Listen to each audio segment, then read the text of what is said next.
مولانا صاحب یہ بتائے گا، وزیراعظم عمران خان نے کرونا ریلیف فنڈ بھی بنایا ہے، تو کیا چونکہ ظاہر بات ہے زکوٰۃ ہم سب پر فرض ہے، زکوٰۃ کے پیسے بھی اس میں جمع کرائے جا سکتے ہیں؟ میں چاہوں گا اس حوالے سے بھی ضرور بتائیے گا، کوئی لوگ اپنے زکوٰۃ کے پیسے بھی جی بالکل اچھا بالکل جمع کرائیں، بہت اچھی اسکیم انہوں نے بنائی ہے، اللہ کامیاب کرے اور غریبوں تک یہ مال پہنچے، تو اس میں زکوٰۃ دینا بالکل بہت بڑا اجر ہے۔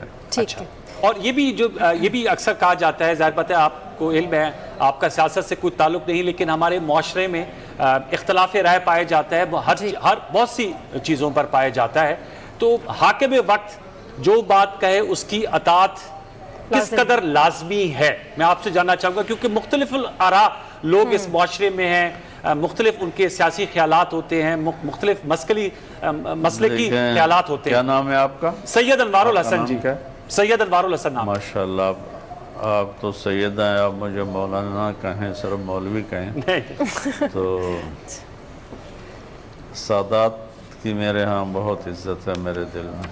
بہت شکریہ۔ دیکھیں، آپ نے بڑا دکھتا سوال، میری دکھتی رگ پہ آپ نے ہاتھ رکھا ہے جی کہ ہمارے جو عوام ہیں ان میں نہ سلیقہ ہے، نہ طریقہ ہے، نہ اخلاق ہیں، اور اس قدر ہائپر ہو جاتے ہیں کہ اس کی انتہا کو چھو جاتے ہیں، نافرمانی کی، بد اخلاقی کی۔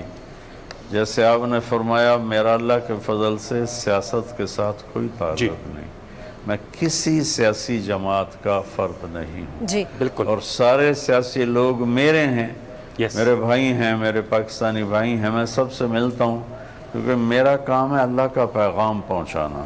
درست جی۔ اور کوئی کہتا ہے اللہ والے بادشاہوں کے پاس نہیں جاتے، بادشاہ اللہ والوں کے پاس آتے ہیں۔ میں نے کہا فرعون سے بڑا بادشاہ نہیں تھا اور موسیٰ علیہ السلام سے بڑا اللہ والا کوئی نہیں تھا، تو اللہ نے کہا اذهب الى فرعون انه طغى، جا فرعون کو دعوت دے، وہ سرکش ہو گیا ہے۔ چونکہ مدت ہوئی صیاد نے چھوڑا بھی تو کیا، تاب پرواز نہیں، راہ چمن یاد نہیں۔ ایک زمانہ ہوا یہ امت اپنے مقصد دعوت کو بھلا بیٹھی، تو اب ان کو پتہ ہی نہیں چلتا کہ اس کام کے تقاضے ہیں لوگوں کے پاس جانا۔ میں 92 سے شاہ جی مل رہا ہوں بادشاہوں سے، اس وقت اتنا میڈیا نہیں تھا تو چیز اوپن نہیں ہوتی تھی۔ جب محترمہ بے نظیر بھٹو شہید رحمۃ اللہ علیہ کی شہادت ہوئی، میں مدینہ میں تھا، اچھا، تو میں وہاں سے آیا، میرا گاؤں ملتان کے کوئی 1.25 گھنٹے کی ڈرائیو پر ٹورڈز لاہور ہے۔ ملتان سے میں نے فلائٹ لی، میں کراچی گیا، وہاں دوستوں کو ساتھ لے کر میں گڑھی حبیب اللہ پہنچا، ان کی قبر پہ فاتحہ پڑھا۔ بھٹو صاحب رحمۃ اللہ علیہ تو ہمارے حال دل عزیز تھے، ان کی قبر پہ فاتحہ پڑھا، سارے بھٹو خاندان پہ فاتحہ پڑھا۔ تو اگر اس وقت میڈیا زندہ ہوتا تو نون لیگ والے، جمعیت والوں نے مجھے کہنا تھا یہ بھی پیپل پارٹی کا چمچہ ہو گیا ہے اور یہ بھی ان سے کچھ لینا چاہتا ہے۔ پھر میاں نواز شریف صاحب حکمران تھے، میں حکمرانوں کے لیے بد دعا نہیں کرتا ہوں، ہمیشہ دعا کرتا ہوں۔ اچھی بات۔ بد دعا کرنے کا کیا فائدہ، وہ ہلاک ہو جائیں، دعا کرنے کا فائدہ ہے کہ وہ بھی ہدایت پہ جائیں گے، ملک بھی ہدایت پہ جائیں۔ میں شہباز شریف صاحب کے لیے، میں نواز شریف صاحب کے لیے، میں اللہ کو گواہ بنا کے کہہ رہا ہوں، میں نے حرم میں دعائیں کی، میں نے طواف میں دعائیں کی، میں نے ان کے سلام پہنچائے، میں نے ان کے لیے کھڑے ہو کر مواجہ شریف اور روضہ رسول کے سامنے کھڑے ہو کر ان کے لیے دعائیں کی کہ اللہ ان کو صحیح راہبری فرما۔ تو اب میں نون لیگ کا ہو گیا، ہرگز نہیں۔ میں نے بیگم کلثوم نواز رحمۃ اللہ علیہ کا جنازہ پڑھا تو پی ٹی آئی والوں نے میرے پر چڑھائی کر دی، چمچہ ہے، حکومت درباری ہے۔ اور اب جب میں نے عمران خان کی تعریف کی جس کا وہ حقدار ہے، اللہ کی قسم میں نے خوش آمدی ہوں۔ میں نے پچھلے بھی اپنے واضح کیا تھا کہ میں آج تک حکمرانوں سے شرمندہ نہیں ہوں، کہ میں نے ایک تھیلے ایک پیسے کا میں نے ان سے کبھی نفع نہیں اٹھایا، اور صرف کبھی چائے یا کھانا۔ تو میں عمران خان کی تعریف اس لیے کرتا ہوں کہ وہ تعریف کے قابل ہے، اور غلطیاں ہر انسان میں ہوتی ہیں۔ تو میں نے اس کی تعریف کی تو جمعیت والے علماء ہو کر مجھے اتنی گالیاں نکالی کہ اتنی گالیاں تو بازاری لوگ بھی نہیں نکالتے جیسے انہوں نے گالیاں نکالی، اور پتہ نہیں کیا کچھ کہا. میں اس کو دفع کرتا ہوں. اللہ کے فضل سے میں اپنے دل میں سب سے اپنے من کو صاف رکھتا ہوں. مولانا صاحب یہ تو آپ کی اعلیٰ ظرفی ہے، اور یقیناً پھر جو دین کی خدمت آپ کر رہے ہیں اس میں تو ان باتوں کی گنجائش ہی نہیں ہے. نظر انداز کرنا میں اپنی بات پوری کر لوں. جی پلیز پلیز. ہاں، تو عمران خان کی میں نے تعریف کی تو جمعیت والے کہتے تھے یہودی ایجنٹ ہے، یہودی ایجنٹ ہے. تو اس پر میں کہتا تھا عمران بہت اچھا آدمی ہے، بڑی محنت کر رہا ہے، بڑی کوشش کر رہا ہے. تو نون لیگ والے ناراض ہو گئے، جمعیت والے ناراض ہو گئے کہ یہ پی ٹی آئی کا چمچہ ہو گیا. اللہ کے فضل سے میں نے ان کے پاس چمچے سے کوئی ایک آدھ مٹھائی کا ٹکڑا تو کھایا ہے، چمچہ میں نہیں بنا ہوں. اللہ نے مجھے اپنے گھر میں اتنا کچھ دیا ہے کہ میری اگلی نسلیں بھی اسے آرام سے کھا سکتی ہیں. تو اتنی تکلیف ہوتی ہے، اپنے دکھلی رگ پہ ہاتھ رکھ دیا کہ چلو عام لوگ تو گالیاں نکالتے ہیں. پچھلی دعا میں میں نے عمران خان صاحب کے لیے دعا کروائی تو اس پر جمعیت والے اور نون لیگ والے اس قدر بدتمیز ہوئے کہ میری دعا کا بھی مذاق اڑایا، اور کسی نے کالم بھی لکھا کہ وہ دعا کم تھی، قصیدہ زیادہ تھا. تو ہمارے لوگوں میں نہ شعور ہے، نہ علم ہے، نہ ادراک ہے. ہم ایک سیکنڈ میں ہائپر ہوتے ہیں، ایک سیکنڈ میں. تو اللہ کا فضل ہے، میں سب سے دل جو مجھے گالیاں بھی نکالتے ہیں میں ان کے لیے اپنے دل کو صاف کرتا ہوں. مولانا صاحب یہ آپ کی اعلیٰ ظرفی ہے. یہ آپ کی اعلیٰ ظرفی ہے. چند دن پہلے ایک ساتھی نے مجھے فون پہ اتنی سنائی کہ مجھے 50 سال میں کبھی کسی نے اتنی بدتمیزی کے ساتھ کسی نے بات نہیں کی جتنی اس نے کی. اور اللہ کی قسم، اس کے کبریائی کی قسم، میرے دل میں اس کے لیے ایک رائی کے برابر کوئی میل نہیں. لیکن 2 دن میں سر درد میں پکڑا رہا کہ اس نے فائر اتنے کیے تھے کہ اس نے مجھے ہلا کے رکھ دیا. آپ کی وسیل میرا سیاست سے کوئی تعلق نہیں، میرا تعلق تبلیغی جماعت سے ہے اور موت تک رہے گا. میں تبلیغ والا ہوں. میرا کام ہے ڈاکیے کا کہ میں نے سب کے پاس جانا ہے، سب کو اللہ کا پیغام سنانا ہے. اچھا مولانا صاحب آپ نے بالکل صحیح کہا کہ اس کو اللہ کے سوا کوئی نہیں ٹال سکتا، اور آپ نے بہت اچھا جملہ بولا کہ ہمیں استغفار پڑھنا چاہیے اور اس سے ہم لڑ نہیں سکتے. میں آپ سے جاننا چاہوں گا، آپ کی بہت زیادہ لوگ آپ کی بات کو سنتے ہیں، آپ کی توانا آواز ہے، اب کیسے توازن برقرار رکھا جائے؟ جو فرائض جو مذہب نے ہم پر عائد کیے ہیں وہ بھی ہم نے نبھانے ہیں. رمضان شریف کی بھی آمد ہے، نماز تراویح بھی پڑھی جاتی ہے. سعودی عرب میں تو اعلان کیا ہے کہ نماز تراویح گھر پڑھیں. کیا کہیں گے اہل ایمان والوں کو کہ باجماعت نماز کی ادائیگی کس طرح ہو؟ مساجد کو تالا نہیں لگایا جا سکتا، انہیں آباد بھی رکھنا ہے، لیکن آپ جیسے کہہ رہے ہیں احتیاط بھی کرنی ہے. اس توازن کو کیسے برقرار رکھا جائے مولانا صاحب؟ جی احتیاط تو بہت ضروری ہے. اللہ تبارک و تعالیٰ کے محبوب صلی اللہ علیہ وسلم سے بڑھ کر توکل والا کون ہوگا؟ لیکن بخاری شریف کی روایت ہے، آپ نے فرمایا فر من الجذامی کما تفر من الاسد، کہ وبائی مرض کا جو شکار ہے اس کو دیکھ کے ایسے دوڑو جیسے شیر کو دیکھ کے دوڑتے ہو کہ آگے وہ شفٹ نہ ہو جائے. ابھی اللہ کے نبی ہمیں یہ سبق دے رہے ہیں. دوسری مسلم شریف کی روایت ہے کہ طائف کا وفد آیا آپ سے بیعت کرنے، 40 آدمی تھے، ان میں ایک وبائی مرض کا شکار تھا. تو آپ نے 39 کی بیعت فرمائی مصافحے کے ساتھ اور اس کی بیعت فرمائی بغیر مصافحے کے ساتھ، تو فرمایا بس تیری بیعت ہو گئی.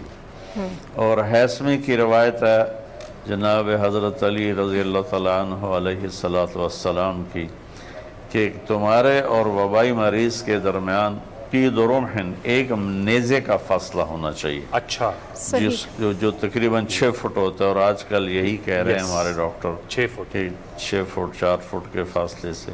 تو ان احتیاطی تدابیر کو بھی اختیار کرنا ہے، اور اس کے ساتھ اپنی مسجدوں کو، اس میں مفتی تقی صاحب زیادہ اتھینٹک ہیں چونکہ وہ فتوے سے متعلق ہیں، میرا فتوے سے تعلق نہیں ہے. تو جیسے مفتی تقی صاحب ارشاد فرمائیں پورے ملک کو اس کے مطابق عمل کرنا. اس کا ہم مذہبی حوالے سے، سماجی حوالے سے، معاشرتی حوالے سے کس طرح مقابلہ کریں، اور ہماری شریعت ہمیں کیا تلقین کرتی ہے کہ ہم نے اپنے مذہبی جو فرائض ہیں وہ بھی انجام دینے ہیں، نماز باجماعت بھی پڑھنی ہے، ساتھ میں جو فرائض اور سنت موقد ہیں وہ بھی ان کی انجام دہی بھی کرنی ہے، لیکن سماجی فاصلہ بھی رکھنا ہے اور مذہبی اجتماع سے گریز بھی کرنا ہے۔ تو مولانا صاحب کیا کہیں گے پاکستان ٹیلی ویژن نیوز کے ویورز کو، کس طرح ہم آگے چل سکتے ہیں شریعت محمدی صلی اللہ علیہ وسلم کی روشنی میں؟ بسم اللہ الرحمن الرحیم، والصلاة والسلام علی رسولہ الکریم وعلی آلہ وصحبہ اجمعین۔ اللہ تبارک و تعالیٰ فرماتے ہیں کہ وَنَبْلُوكُمْ بِالشَّرِّ وَالْخَيْرِ فِتْنَةً، یہ دنیا امتحان کی جگہ ہے، خلق الموت والحیات لیبلوکم ایکم احسن عملا۔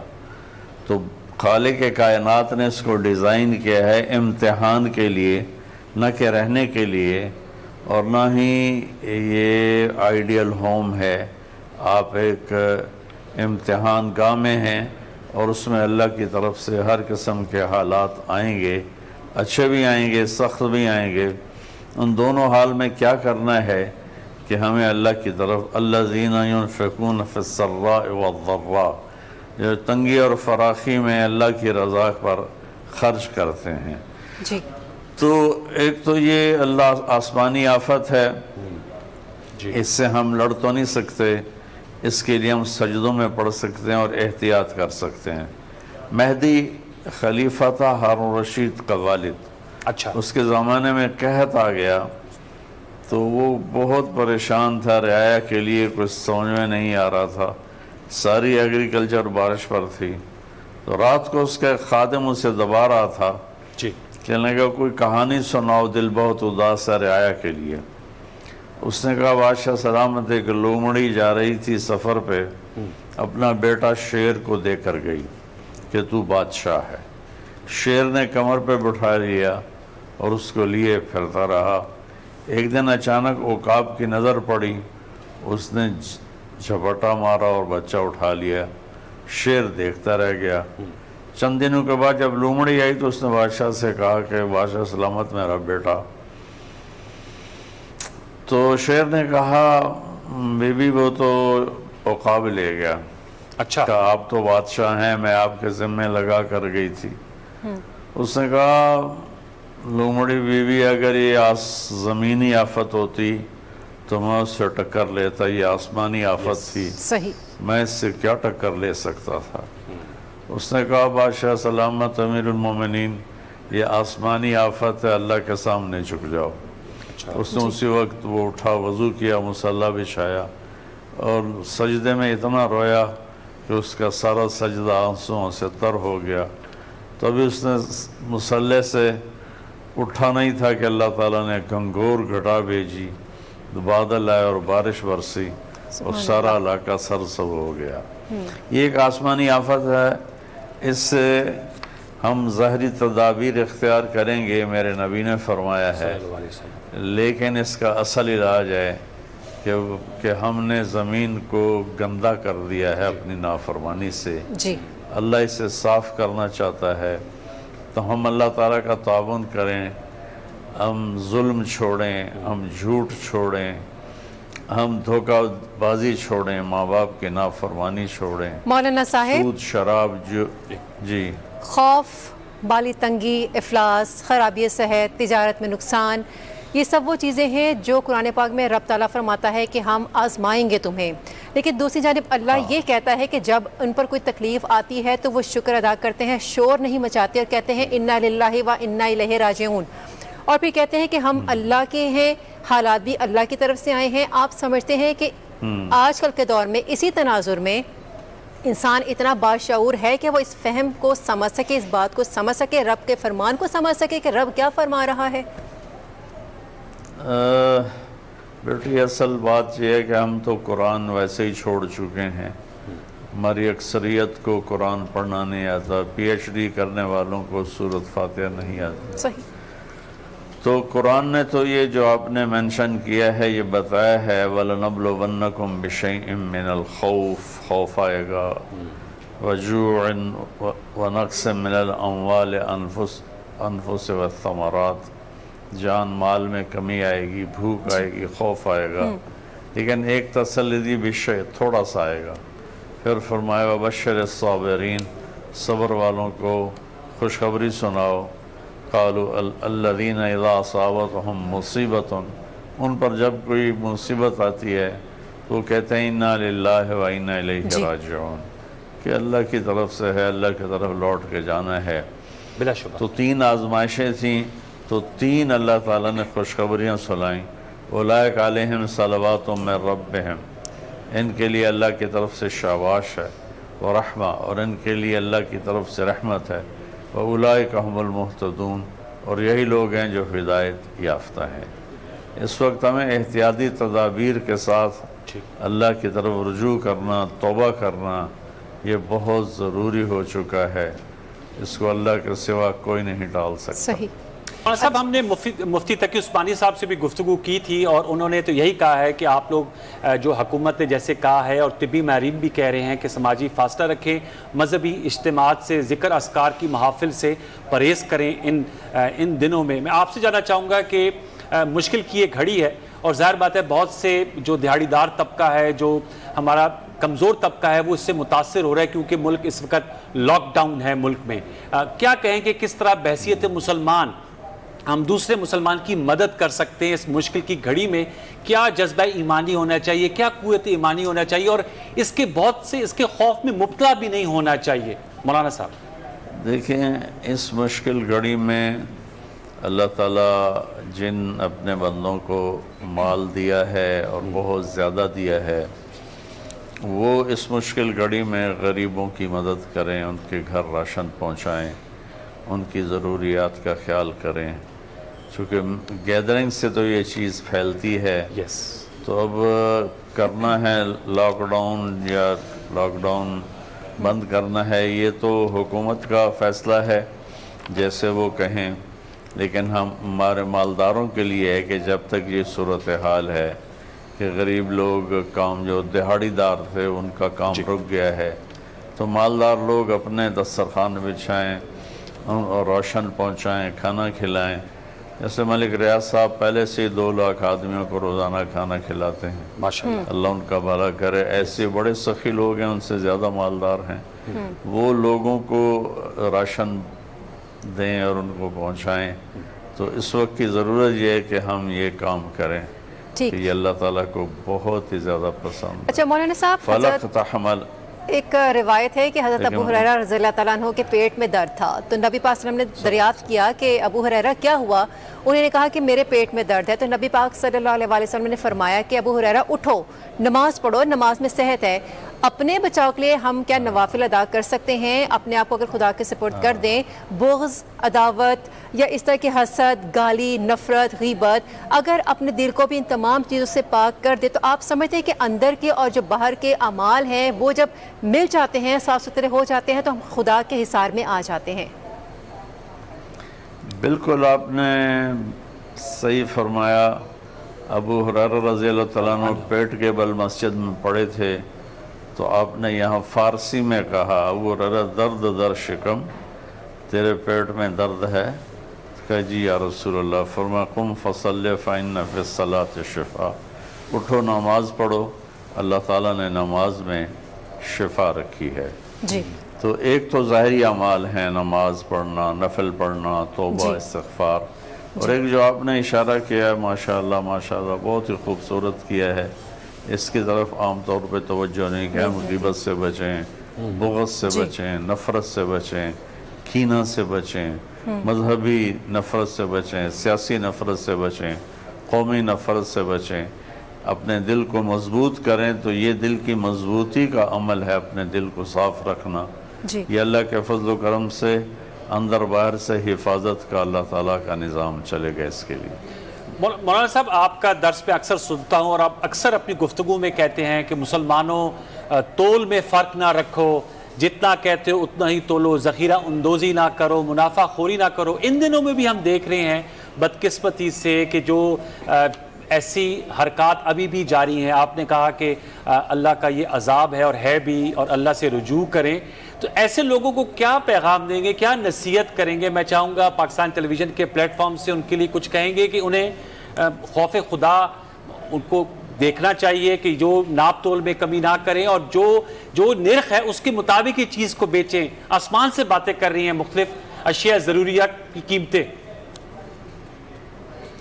جی آپ نے صحیح فرمایا ہے، اس میں انسانی اخلاق جب تک زندہ نہ ہوں تو آدمی پیسے کا غلام ہوتا ہے، اور اللہ تعالیٰ کے نبی نے فرمایا تعس عبد الدینار و عبد الدرہم و عبد القطیفہ، یہ بخاری شریف کی روایت ہے کہ پیسے کا غلام اور سونے چاندی کا غلام اور دنیاوی چیزوں کی زیب و زینت کا غلام ہلاک ہو گیا۔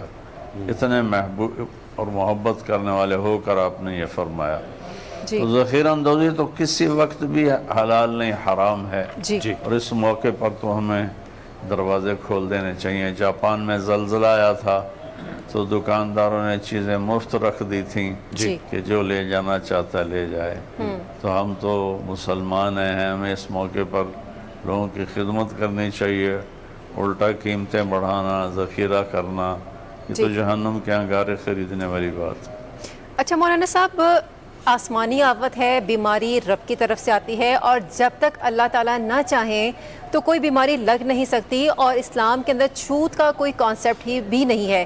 تو پھر ایسا کیا ہے کہا جاتا ہے کہ یہ جو بیماری ہے یہ کنٹیجیس ہے، یہ لگتی ہے، چھوت سے پھیلتی ہے بیماری، احتیاط کے لیے کیا کیا جائے؟ چونکہ نبی پاک نے بھی یہ فرمایا کہ جہاں وبا ہو وہاں نہ جاؤ، اگر وہاں ہو تو وہاں سے باہر نہ نکلو۔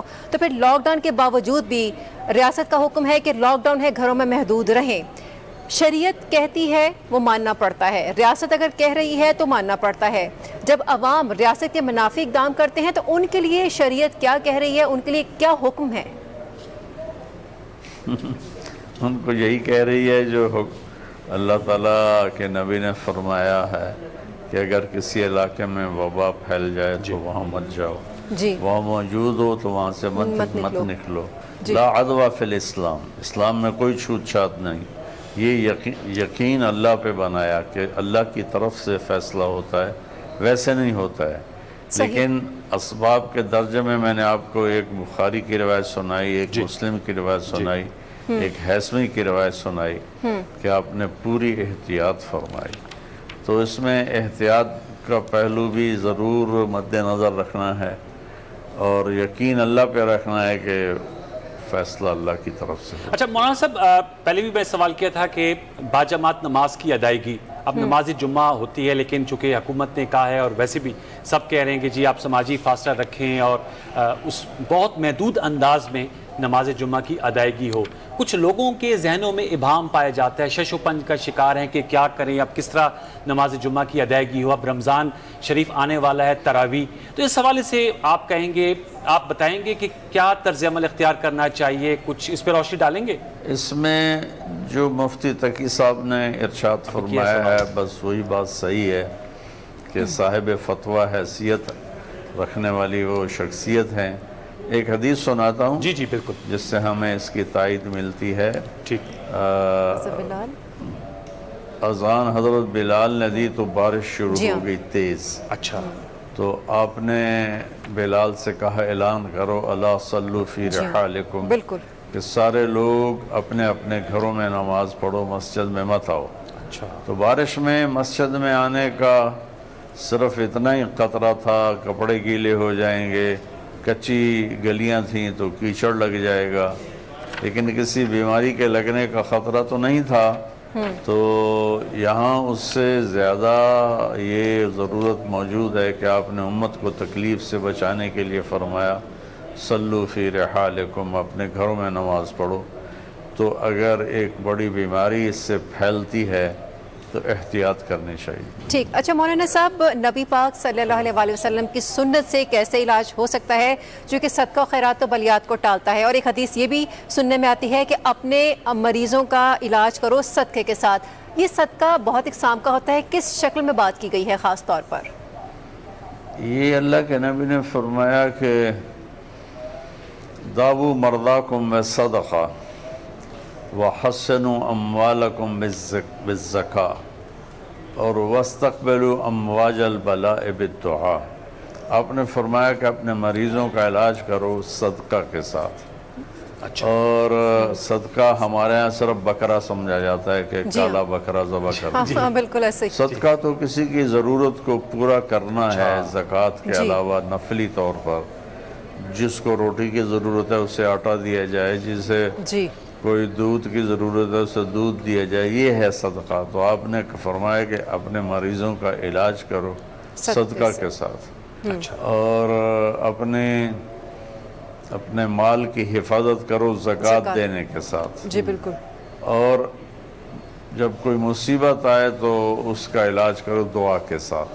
جی تو یہ تینوں باتیں ہمارے نبی کا فرمان ہے، تو اس پر اگر ہم یقین کے ساتھ عمل کریں گے تو اللہ حفاظت فرمائے۔ مولانا صاحب، یہ اب جاننا چاہوں گا جو ہمارے ڈاکٹرز اور پیرامیڈک سٹاف اس وقت خدمات سر انجام دے رہے ہیں، ان کے حوالے سے آپ کیا کہنا چاہیں گے؟ ان کی بھی ہم نے حوصلہ افزائی کرنی ہے کیونکہ وہ اس کی مجاہدین کا کردار ادا کر رہے ہیں، ان کے لیے کچھ کہنا چاہیں گے؟ کل میں ایک ڈاکٹر کو سن رہا تھا، ان کا وہ ڈیلی جب گھر سے نکلتے ہیں تو یہ سوچ کے نکلتے ہیں ڈو اور ڈائی، تو میں چاہوں گا آپ ان کے حوالے سے کیا کہیں گے؟ ہمیں ان کو کیسے جی تعریف کیسے کی جائے؟ میں نے ایک کلپ مستقل ریکارڈ کروایا تھا ڈاکٹر حضرات کی حوصلہ افزائی کے لیے، اچھا، کہ میرے ایک بہت پیارے دوست ہیں، تو سہیل صاحب جے ڈاٹ والے، جی ہم 3 بھائی تھے، جنید، سہیل اور طارق جمیل۔ جی جنید چلے گئے، میں اور سہیل ہیں، ملنا تو کبھی کبھی ہوتا ہے لیکن محبت دل کی گہرائیوں میں ہے۔ تو انہوں نے مجھے پیغام بھجوایا کہ ڈاکٹر کہہ رہے ہیں کہ آپ نے ہمارے لیے تو دعا کی نہیں، تو پھر میں نے ان کے لیے مستقل ایک کلپ ریکارڈ کروایا۔ اس وقت جو ڈاکٹر جا رہے ہیں کام پر، وہ کام پہ نہیں جا رہے، جہاد پہ جا رہے ہیں، جو اپنی جان کو ہتھیلی پہ رکھ کے جا رہا ہے کہ پتہ نہیں میں ہی لگ جاؤں۔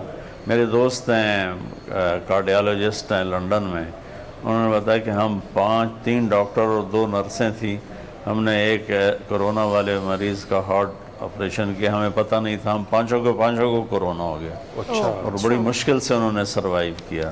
تو میرا سلام ہے ان ڈاکٹروں کو، لیڈی ڈاکٹرز کو، نرسز کو، جو ہماری بچیاں تھوڑی تھوڑی تنخواہ پہ بیچاری کام کرتی ہیں، سویپرز کو، صفائی کرنے والوں کو، یہ سب اس وقت میرے سر کے تاج ہیں، جو جان کو ہتھیلی پہ رکھ کے اور مریضوں کے لیے اپنے آپ کو وقف کیا ہوا ہے۔ اللہ ان کو ضائع نہیں کرے گا، نہ نسلوں کو اللہ ضائع کرے گا۔ اچھا مولانا صاحب، 2 کوشچن میں آپ سے کرنا چاہوں گی۔ ایک تو یہ کہ وبائی امراض سے جو افراد فوت ہو جاتے ہیں وہ شہید کے زمرے میں آتے ہیں، وہ شہید کہلاتے ہیں، ایک تو یہ، اور دوسرا یہ کہ ایسی صورتحال میں کون سی دعائیں مسنون ہیں؟ چونکہ ہم دیکھتے ہیں کہ سوشل میڈیا کے اوپر بہت سی غیر مستند دعائیں لکھی جاتی ہیں، وہ بعض اوقات نہیں پتہ چلتا ہے کس کو فالو کیا جائے، کس کو پڑھا جائے، تو اس صورتحال میں آپ ہماری رہنمائی فرمائی کہ کون سی دعائیں مانگی جا سکتی ہیں؟ جی اللہ کے نبی کا فرمان ہے کہ وبائی مرض میں مرنے والا شہید ہوتا ہے تو شہادت صرف جو اعلیٰ درجے کی شہادت ہے وہ تو میدان جہاد میں ہے۔ اس کے بعد آپ نے شہادت کی کئی قسمیں بتائیں، تو اس میں آتا کہ جو پیٹ کی بیماری میں مرتا ہے وہ بھی شہید ہوتا ہے، جو پانی میں ڈوب کے مرتا ہے شہید ہوتا ہے، جو آگ میں جلتے کے مرتا ہے شہید ہوتا ہے، جو موذی امراض میں مبتلا ہو کے مرتا ہے وہ شہید ہوتا ہے۔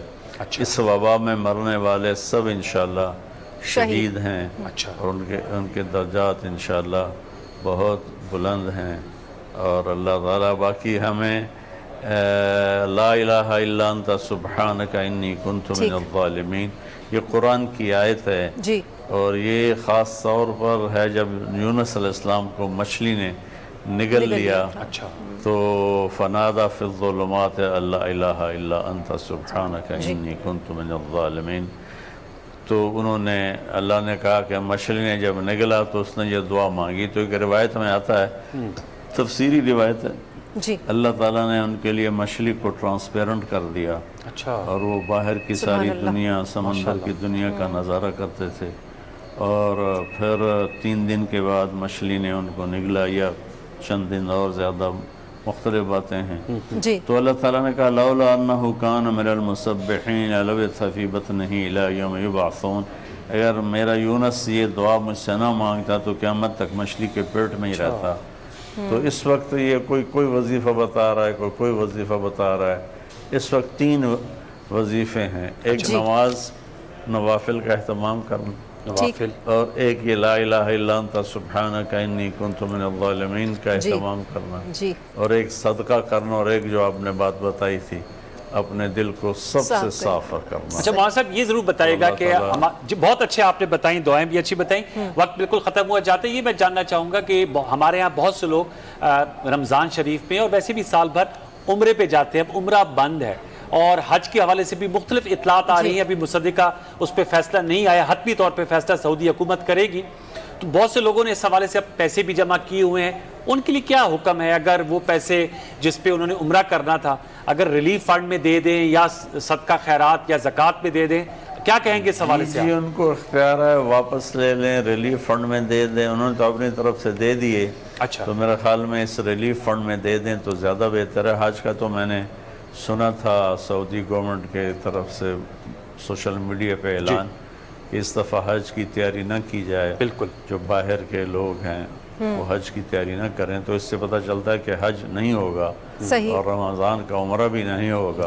جی تو جنہوں نے نیت کی ہوئی ہے ان کو انشاءاللہ یہیں اجر مل جائے گا. انشاءاللہ وہ اپنے پیسے گھر میں رکھنے کے بجائے ضرورت مندوں میں تقسیم کر دیں تو زیادہ بہتر ہے. بہت شکریہ مولانا طارق جمیل صاحب، آپ ہمیں جوائن کر رہے تھے، لائیو تھے اپنے آبائی علاقے تلمبہ میاں چنو سے. آپ کا بہت شکریہ، بڑی خوبصورت آپ نے گفتگو کی، ہم آپ کے شکر گزار ہیں.